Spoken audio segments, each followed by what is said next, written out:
लाल Singh Thakur ji, Nagpur metro में जो काम करने वाली जो कंपनी आती है, तो उनके जो डायरेक्टर है उनका कहना है कि अभी तक उनको पेमेंट नहीं मिला है। एक्चुअल क्या मैटर है वो? एक्चुअली कैसा है, नागपुर महा मेट्रो जो है, ये जब भी इसका काम स्टार्ट हुआ तो नागपुर की जनता से लेकर के कॉन्ट्रैक्टर से लेकर के सब में खुशी की लहर थी कि चलो हमारे नागपुर के अंदर एक बहुत अच्छा काम शुरू हुआ है। और सब ने बहुत अच्छे तरीके से लगन से काम किया। शुरुआत में महीना 2 महीना 3 महीना तक के जो भी कंपनी काम कर रही थी, स्टार्टिंग में तो उनको पेमेंट का भुगतान बराबर हुआ। उसके बाद में जो भी कंपनी काम कर रही है उसका जो बिलिंग अगर समझ लो 10 करोड़ रुपये अगर हो गया है तो मेट्रो की तरफ से 2 करोड़ 3 करोड़ रुपये रिलीज होते रहा। और उसके अंतर्गत जो काम कर रहे हैं, चाहे मटेरियल सप्लायर हो, चाहे आरसीसी का काम करने वाला हो, उनको फिर ये पार्ट पेमेंट वो कॉन्ट्रैक्टर देने लगा जिनने उस मेट्रो का काम लिया है। ऐसे कई अलग कई कंपनियां काम ली हुई थी। आपने देखा होगा पिछले लॉकडाउन के पहले 3-4 महीना, लॉकडाउन के 2-4 महीना पहले, साल भर से करीब मेरे को लग गए 3 कंपनी का पेमेंट दिलाने के लिए। सुधीर कंस्ट्रक्शन कंपनी, कैपेसाइड construction company, Pratibha construction company, ये तीनों कंपनियों ने अपने कॉन्ट्रैक्टर को, वेंडर को, लेबर को, कामगारों को कुल मिलाकर के 10 करोड़ रुपए का भुगतान नहीं किया था। और ये सारा पैसा मेट्रो ने रोक के रखा था। मेट्रो ने 10 करोड़ ही नहीं रोक के रखा था, मेट्रो ने कम से कम तीनों कंपनी के 2500 करोड़ रोक के रखा था। लेकिन सरकार से तो उसने पैसा ले लिया।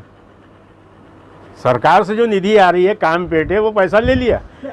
और अभी सुनो ना, तो ले लिया, पर इनका पैसा नहीं दिया। और जब हम लोगों ने आंदोलन किया तो मेट्रो हाथ झटक देती। जो कि हमारा यही कहना है कि जब काम मेट्रो का हो रहा है और तुम गवर्नमेंट से उसकी निधि भी ले रहे हो और कॉन्ट्रैक्टर को भी नहीं दे रहे, वो वेंडर को भी दे रहे, तो ये लोग क्या घर बेच के पैसा लगाएंगे? हैं, सामान भी सप्लाई कर रहे, मजदूरी भी कर रहे, सारी चीज़ें कर रहे, इसका भुगतान कौन करे? पैसा क्यों नहीं दे रही? मेट्रो पैसा नहीं देने का रीजन ये है कि यहाँ के जो डायरेक्टर है विजय दीक्षित, वो राजनीतिक हथकंडे में फंसे हुए। अब उनका अंदरूनी क्या तालमेल रहा है, इसके पहले जो भी रहा यहाँ का सीएम, इसके पहले उनके क्या तालमेल रहे, उसके अंतर्गत ही कॉन्ट्रैक्टर जो रहता था, जो सब मेन कॉन्ट्रैक्टर है उसको साइड ट्रैक कर देते थे। जैसे आईएलएफ कंपनी का भी मामला है, ये आईएलएफ कंपनी को कॉन्ट्रैक्ट दिया गया, उसको इन्होंने धीरे से साइड ट्रैक कर दिया।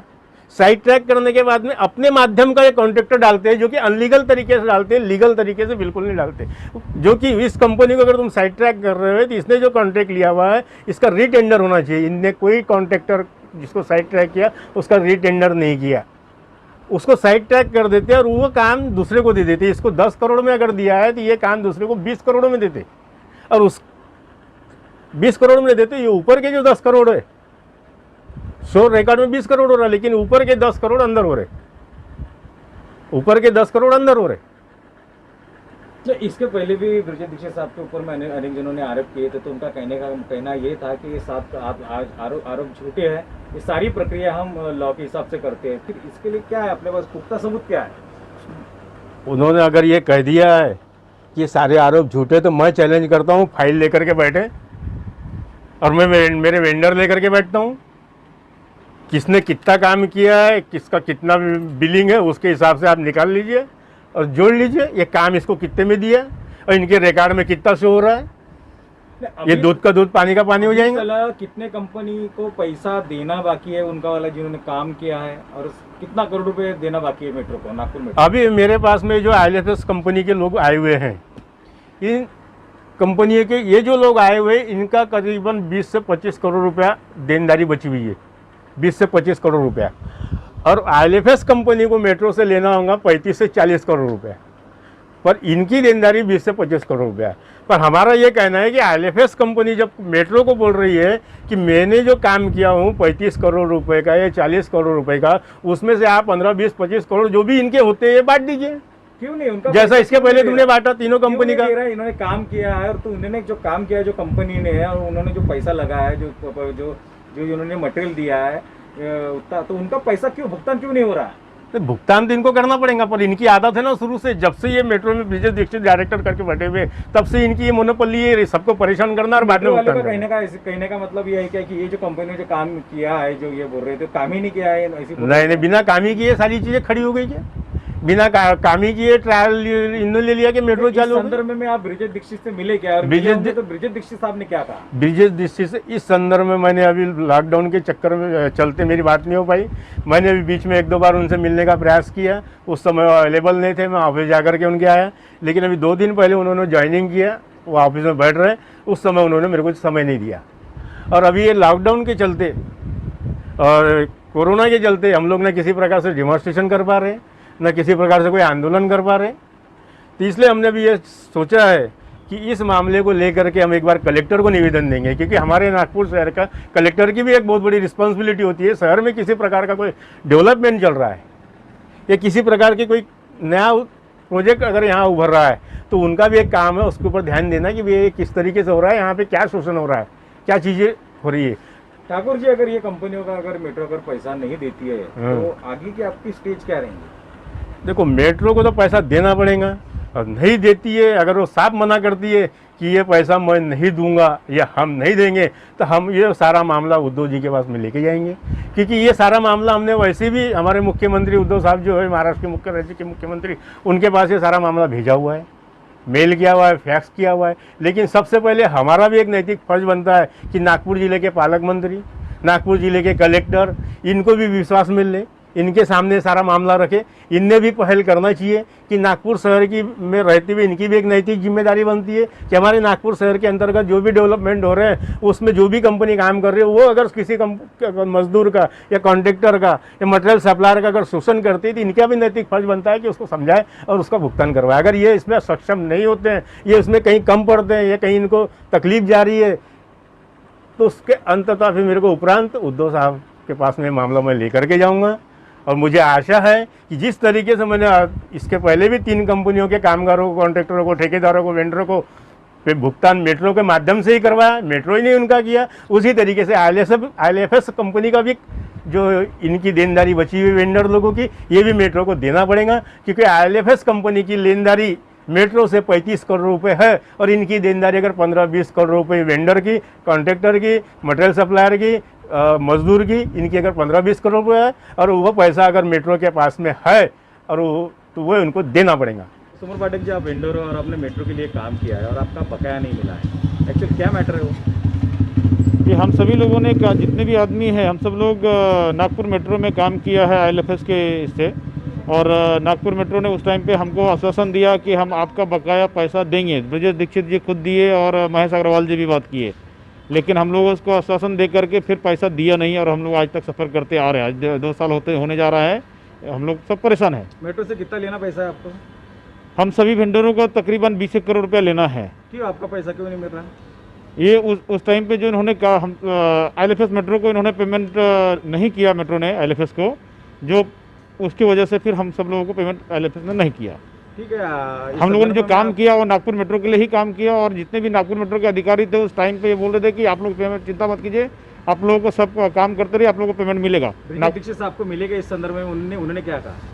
ब्रिजेश दीक्षित साहब से हमने कई बार इसमें मुलाकात की और उन्होंने आश्वासन दिया कि हम कर रहे हो जाएगा, पेमेंट हो जाएगा, और इस तरह आश्वासन दिए। लेकिन अभी उस तक 2 साल होते जा रहा है, अभी तक कुछ उन्होंने फिर नहीं किए। अगर आपका पेमेंट का भुगतान नहीं होता तो आगे आप क्या करोगे? आगे हम लोग फिर लाल सिंह ठाकुर साहब से बात किए, उनके सारे ज्ञापन दिए हुए हैं और उनके गाइडेंस में आगे हम लोग काम करेंगे।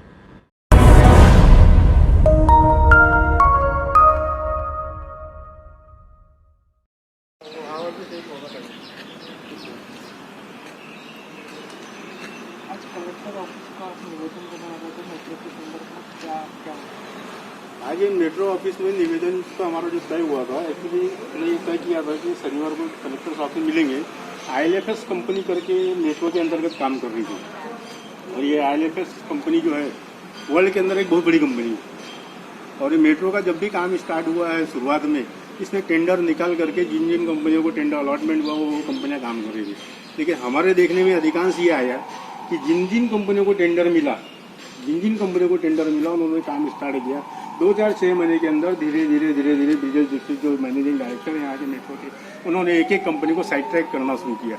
और साइड ट्रैक करने के पीछे का मेन मकसद उनका यही था कि ये इनको साइड ट्रैक करते थे और साइड ट्रैक करने के बाद में अपने संगनमत इनके अनुसार जो आदमी कॉन्ट्रैक्टर रहता था वो बड़ा भले नहीं है, छोटा सा क्यों नहीं, उस आदमी से ये काम करवाते थे। उसके पीछे की मेन मंशा ये रहती थी, किसी को अगर 10 करोड़ का काम दिया हुआ है तो वो उससे 15 करोड़ में काम करवाते थे और कोशिश ये करते थे कि ये ऊपरी जो इनकम है ये मलाई खाने का। उसी तरीके से होता ये था कि जिस कंपनी को टेंडर हुआ है ना तो उसको टर्मिनेट किया इनने, ना उसको ब्लैकलिस्ट किया उनने, क्योंकि इनका कोई रीजन ही नहीं था, कोई वजह नहीं थी। फिर वहाँ आ जाता था पेमेंट का डिस्प्यूट, क्योंकि अब ये बिलिंग किसके खाते में डालेंगे। फिर ये उससे साठगांठ करते थे कि भैया हमने तो तेरे को टर्मिनेट भी नहीं किया, तेरे को टर्मिनेट भी नहीं किया, तेरे को ब्लैकलिस्ट भी नहीं किया, तो ये जो काम मैंने इस कंपनी से करवाया इसका बिलिंग तेरे खाते में करता हूँ और तो इतने % ले ले। कोई भी कंपनी को जब तुमने साइड ट्रैक कर दिया और काम उससे नहीं करवाया और काम तुमने दूसरे से करवाया और उसका अकाउंट तुम इसके खाते में पैसा कोई एक्सेप्ट नहीं करेगा। तो उसमें हुआ ये कि उस पर दबाव बनाने के लिए जिस कंपनी को इनने साइड ट्रैक किया उसका समझ लो अगर 10 करोड़ का काम है तो 10 करोड़ में से 2 करोड़ दे दिए, 8 करोड़ उसके बैलेंस है। उसी तरीके से Sudhir construction company, Pratibha construction company, कैपेसाइट, ये तीनों कंपनी के 9-10 करोड़ इन्हें रोक दिया था। पिछले 6-8 महीने हम लोगों ने आंदोलन किया, तब पे वो 8-10 करोड़ रुपए इनने मेंढरों के, ठेकेदारों के, कामगारों के, सिक्योरिटी गार्ड के वाटप किया। उसी तरीके से ये ILFS कंपनी है, इसने 35 करोड़ 40 करोड़ रुपए की बिलिंग इनकी आज भी पेंडिंग है। पर ये 35-40 करोड़ की जो बिलिंग है ये डायरेक्ट ILFS कंपनी के अंतर्गत काम किए हुए, पर उसके बाद में जो इन्होंने काम करवाया मेट्रो ने, ब्रिजेश दीक्षित ने, वो किसी दूसरे ने काम किया। उस समय जो इनसे रेट ऑफ कंडीशन तय हुई थी ILFS कंपनी से, वो रेट से विपरीत हट करके ज़्यादा रेट में उनसे काम करवाया और इनके 35-40 करोड़ रोक दिए। रोक देने के बाद में न उस कंपनी ने इनको भुगतान किया, मेट्रो क्या वेंडरों को, न कॉन्ट्रैक्टर को, न ठेकेदार को, सुरक्षा गार्ड को, सब पीड़ित है। आज वो 35 करोड़ रुपए के लिए देनदारियां ये लोग ILFS कंपनी से बोलते थे। ILFS कंपनी बोलती है कि हमारी तो ब्रिजेश दीक्षित के साथ में डायरेक्ट मीटिंग होगी, सब चीज़ होगी, हमने लिखित लेटर दे दिया कि हमारा जो 35 करोड़ रुपए की बिलिंग उसमें से 25 करोड़ 22 करोड़ रुपए जो इनकी देनदारी है, कॉन्ट्रैक्टर की है, वेंडर की है, मटेरियल सप्लायर की, आप बांट दीजिए। लेकिन ये बांटने को तैयार नहीं। इस संबंध में मेरी वर्बली 1-2 बार जब ब्रिजेश दीक्षित से चर्चा हुई थी तो इनका ये कहना था ये तीनों कंपनी जो कैपेसाइट, प्रतिभा, सुधीर, ये इनका निपटने दो, आई थिंक उसके बाद में इनका देखते हैं। अब मांग क्या है? अभी हमारी मांग यही है कलेक्टर साहब से, हम यहाँ इसलिए इनसे मिलना चाह रहे हैं कि आप इसमें मध्यस्थी करना, किसी प्रकार से आंदोलन कर सकते हैं या किसी प्रकार से कोई डिमांस्ट्रेशन सड़क पर कर सकते हैं, क्योंकि कोरोना महामारी बीमारी जैसी है, इसको प्रिकॉशन को देखते हुए कि हम कलेक्टर से निवेदन करेंगे कि आप इस मामले में इंटरफेयर करें, ब्रिजेश दीक्षित को और ILFS कंपनी को वालों को दोनों को बुलाइए और ये देनदारी का जो मामला है इसको आप सुलझाइए। अगर इसमें कलेक्टर इंटरफेयर नहीं करते और ट्रांसपोर्ट जिले के पालक मंत्री इंटरफेयर नहीं करते तो मजबूरन फिर हम लोगों को इस मामले को कलेक्टर से ही परमिशन लेना पड़ेगा कि आप ही हमको परमिशन दीजिए, बाय कार परमिशन दीजिए, बाय ट्रेन परमिशन दीजिए कि हम ये निवेदन हमारे मुख्यमंत्री उद्धव साहब तक के लेके जाए और ये काला चिट्ठा वहाँ रखे कि नागपुर मेट्रो के अंतर्गत जो काम चल रहा है जनता भले उसका स्वागत कर रही है, लेकिन इसको टोटली ब्रिजेश दीक्षित जो यहाँ का डायरेक्टर है वो लूट रहा है और जनता का शोषण कर रहा है, कामगारों का शोषण कर रहा है, मेट्रो वेंडरों का शोषण कर रहा है, कॉन्ट्रैक्टरों का शोषण कर रहा है, सबका शोषण कर रहा है।